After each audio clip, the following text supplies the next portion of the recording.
Let's go to Dave Zangaro of NBC Sports Philadelphia, who is on the Comcast Business Hotline joining us now. And Dave, what's your immediate takeaway from the Dallas Goedert extension, or rather contract restructure, that we saw today?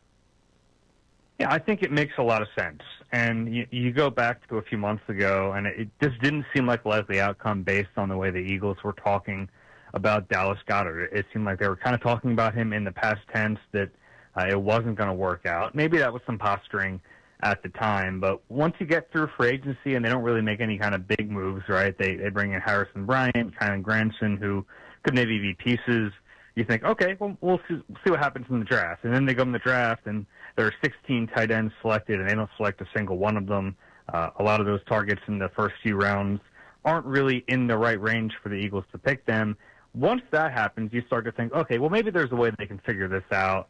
And really, Josh Sweat is a great example of it from last year, where the contract needed some work. He needed to take a pay cut, but, I mean, almost really mirror images of the similar situation, whereas, Josh Sweat, no guaranteed money left on the deal. They give him a little guaranteed money.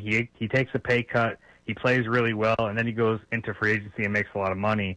I mean, that's kind of the template here for Dallas Goedert, right? Because he's very similar situation. No guaranteed money left. He has to take a little bit of a pay cut, but he knows he's getting some money in his pocket. And, if he has a good season, he finally stays healthy, he'll make a lot of money on the open market. And this late into the process, even if he ends up getting traded somewhere, or he ends up as a free agent, like, the money is gone. He's not going to get that money this year. Teams have already spent a lot of it. So I think that ultimately this is a really good thing for the Eagles and for Goedert, really, because if he has a chance to stay healthy this year and finally cash in next offseason.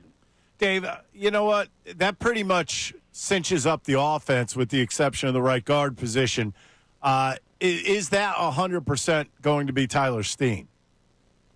No, I don't think that's 100%, but you're right. I mean, it is pretty amazing. They're going to bring back 10 of 11 starters on the offensive side of the ball. And it's just right guard. That's the only we don't know right now. I think Tyler Steen is the front runner for that job, but he also was a year ago at this time, and then we saw he didn't end up taking that job.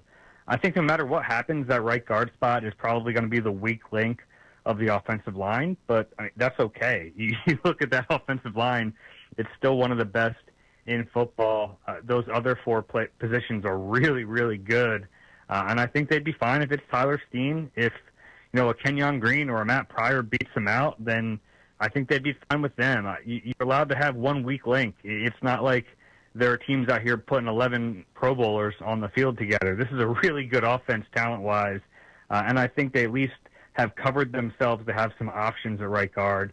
For right now, I do think Tyler Steen is the front runner. I think the one big thing for him is we've seen him play fairly well at times. He needs to be more consistent. I think he would probably tell you that consistency has been lacking with him, and I think that's a little bit of a fear when you're talking about a 17-game season and playoffs. Can he play at a high enough level to not be exposed? I don't know that, but at least he got some experience last year, played over 300 snaps on offense, so I think that he's the front runner right now, but either way, their offense is looking like it's in pretty good position. Talking to Dave Zangaro of NBC Sports Philadelphia. Now, Dave, how much of this Dallas Goedert decision, because he did take a pay cut to remain with the Eagles, how much of that do you think is based on the culture, the ability to compete for a championship, those kind of intangibles outside of the money?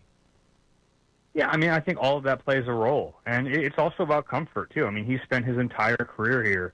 He's had a lot of success. He's one of the best playoff performers in Eagles history. So to come back here when, there's no guarantee going anywhere else is going to be better for him. And without knowing that he'd get like a long-term deal for a lot of money, which I think based on him being shopped a little bit probably wasn't out there for him right now. I think it's a kind of a win-win. He does have to swallow his pride a little bit and take that pay cut, but like I said, Josh Sweat is great proof.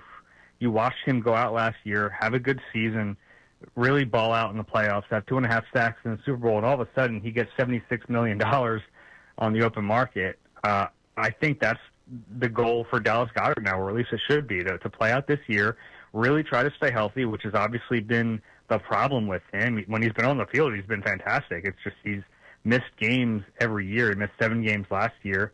the one good thing about Goedert is like the timing has always sort of worked out where he's back in time for the playoffs. That happened last year, and he was really good in the playoffs. So, look, I think there have been a lot of players who have left Philadelphia over the last few years and didn't like where they landed. And you don't fault anyone for taking the money. There's a short shelf life as a professional athlete. You got to make it while you can. But based on some players who have left and come back, there are some that have regretted leaving. So I'm sure he's talked to some of those players, and it's a comfortable setup for a team that won a Super Bowl and has aspirations to go back.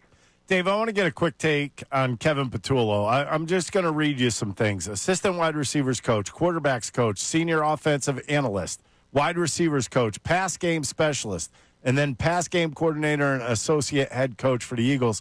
Those were his job titles since 2014. That, to me, sounds like a pass-oriented offense coming up. What do you think? Yeah, you would have probably said that about Kellen Moore, too, though, right? Former college quarterback, NFL quarterback, quarterbacks coach, offensive. Like, he had all those same markings of a guy who's going to be really pass-heavy. And then they started the season like that and quickly veered because they realized that wasn't in their best interest. You probably would have said about Nick Sirianni, too, right? He wanted to pass the football in 2021 until he realized it wasn't the best way for this team to operate. So, I get that, but the Eagles have a really good run game coordinator in Jeff Stoutland, who they trust an awful lot, and they have some loud voices in that offensive line room who are going to let you know if they think it behooves the team to go more run heavy. I think maybe we see a little bit more balance this year. I don't know if it would be quite as run heavy as it was last year, where they were one of the best running teams in the NFL, but I think the big question with Patullo is play calling on game day. It's something he hasn't done yet. I've talked to some people who think he's going to be good at it. They think he's going to have the knack for it, but really there's no way to know that until we get into the season and see him in live games do it and come up with a plan. Now, there's a lot that goes into that during the week. Nick Sirianni is involved in game planning. I think he'll be a little bit more involved in offense like he was a couple of years ago, but ultimately Patullo calling plays is something I'm very curious about, and we won't get that answer until they play on Thursday Night Football to kick off the season. No, we will not. But Ricky Patullo had that theory that we'd see more of Nick Sirianni calling plays. So we'll all be watching for that. Dave, appreciate the time. Some great news for Eagles fans. Thank you for helping us break down the Dallas Goedert news today. All right, guys. Take care.